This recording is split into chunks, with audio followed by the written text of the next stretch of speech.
it was a kind of a light day.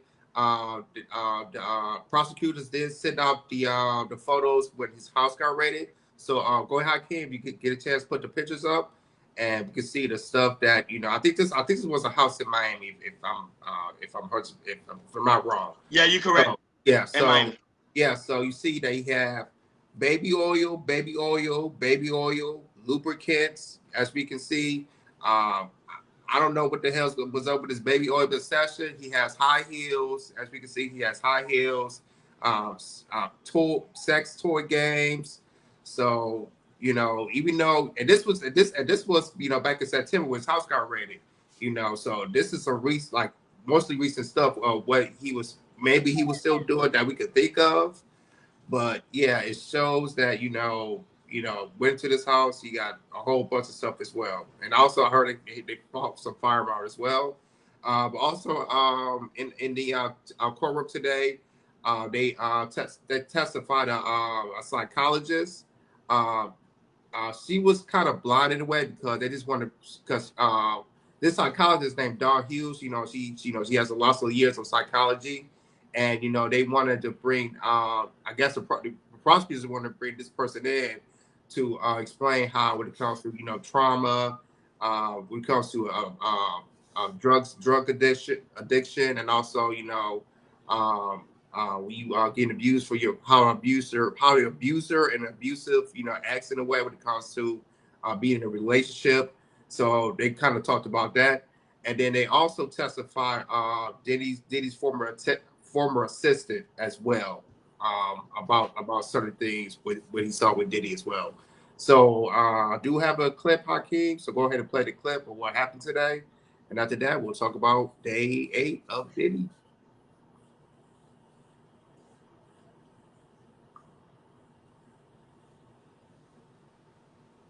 Is up one more.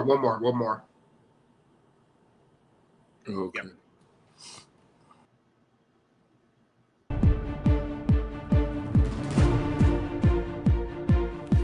Now to the Sean Diddy Combs sex trafficking trial. A former employee of the music mogul was granted immunity today. Without it, George Kaplan signaled his intention to invoke his Fifth Amendment right against self-incrimination.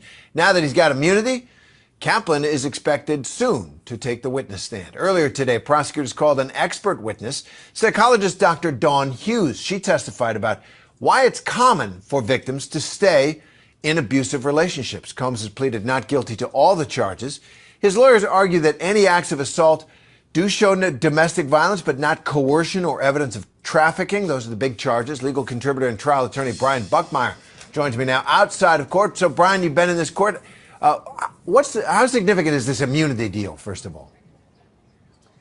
Terry, it's a big deal because just think about the confines of how that immunity deal works. We heard that Kaplan would have pled the Fifth if he was to take the stand, meaning that his statements would have incriminated him. And don't forget, this is a RICO conspiracy case, so 2 or more people conspiring to commit criminal acts. And so the idea that I'm seeing here is that Kaplan would have testified to something that would have incriminated him and Sean Combs. Now he doesn't have to worry about incriminating himself, and he can give a full breath testimony as to what criminal actions he participated in, and more likely than not, how he did so at the behest of Sean Combs. And the directions of this case is going to turn, I think, in a way that shows this criminal enterprise is bigger than what we initially thought. Yeah, and psychologist Dawn Hughes on the witness stand today, Brian, testifying about victims in abusive relationship. She's not interviewed anyone in the case directly. What do jurors do with testimony like this?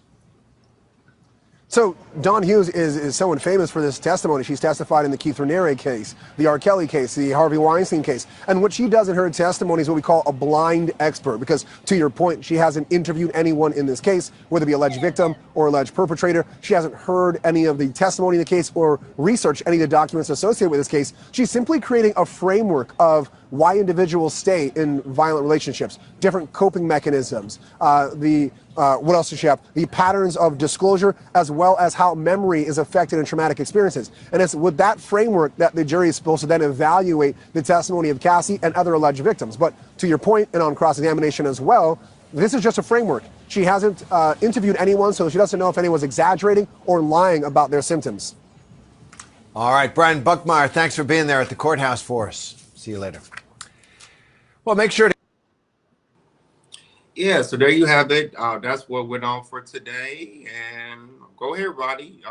Do you want to talk about the photos, or do you want to talk about the trial, like bring in psychologists and talk about abusive relationships and everything? Go ahead. Uh, no, when it comes to the aspect of the trial with the special agent, here's the thing. When they went to the Miami home and raided it, and they saw all the lubricants, the baby oil, the robe, the heels, you name it, it just showed you that they were really having an all night freak off.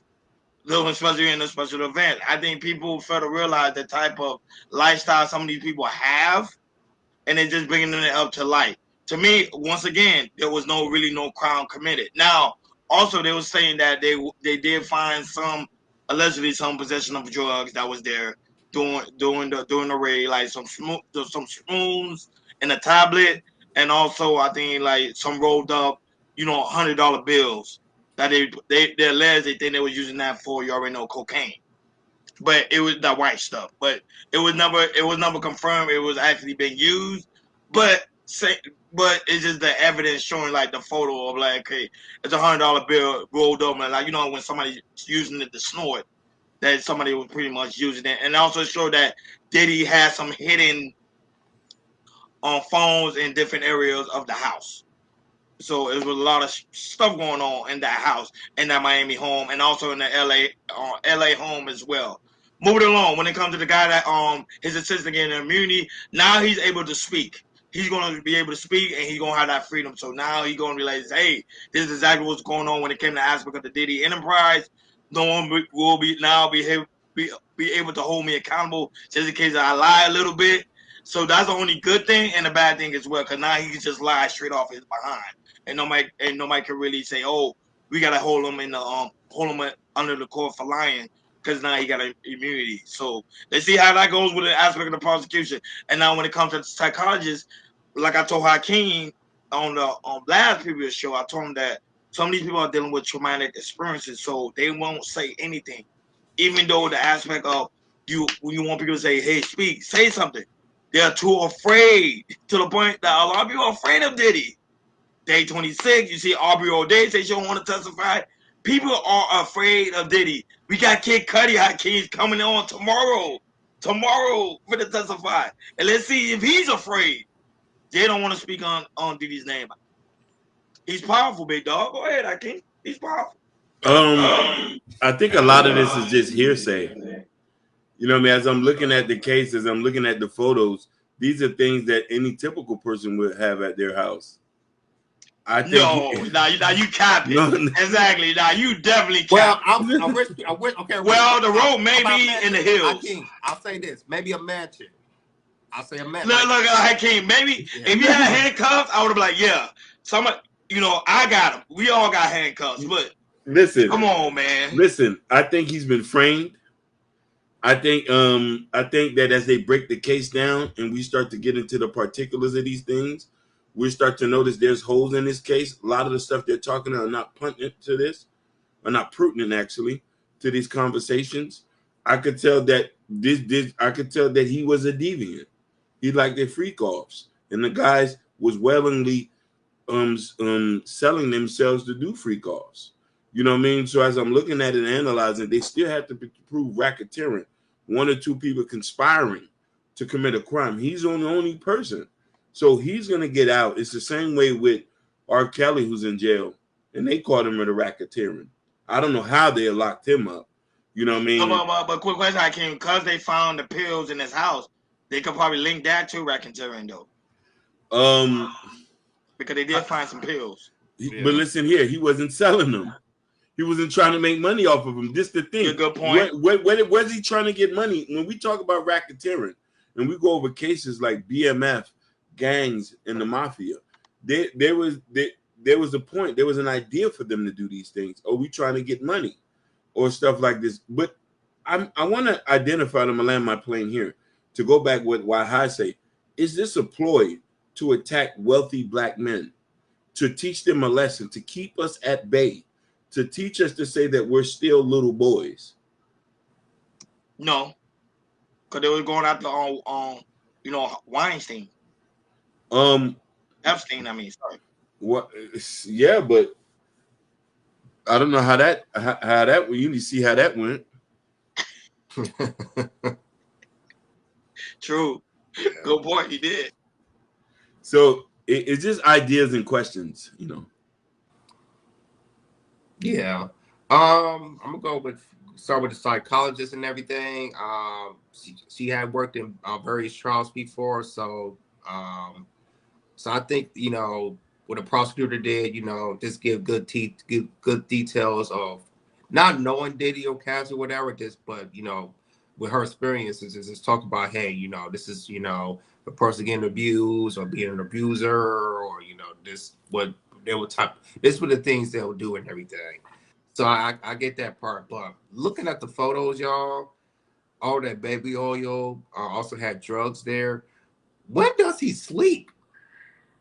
When does Diddy sleep? Because um they said times when they had the Punisher, a sex worker was there. He said there was times like they would have a freak offs for like 2 a.m. at night all the way to 11 in the morning. And that's that means you drugged up, you taking Xanax, all that stuff, whatever. And this like when do you sleep? Because you do this at night and then you do your business at the day, and then you got your kids, and then you got your kids too. Like, when do you sleep, man? Like, yeah, man, that's shoot. But yeah, but all that baby oil, man, that's I don't know what type of obsession he has with baby oil. Um, it might go to a child and everything, but when it comes to the Diddy's former assistant, when he'll get immunity and everything, I'm definitely want to listen to that because he does take a stand tomorrow, so they gonna bring him up, and he's definitely gonna explain that. So I'm definitely interested with that going on. But other than that, with the Diddy case, far from today, is this to me the prosecutors. I mean, Diddy's probably because he has a very good all-star team because me, you right. We feel like he might win, but I feel like with other people that might be against Diddy, and also hearing it from the defense team, it just kind of makes you wonder. It's like, yo, can Diddy really win it? Instead of he's just going to jail. We all know he's going to jail, and to me, Diddy's defense does it just gives hope for Diddy. Say, hey, I got an all-star team. I'm gonna, my team's gonna be ready and everything. And with that team, y'all, like if he wins, because if he wins this case, it's because one of the all-star team he has when it comes to his defense and attorneys.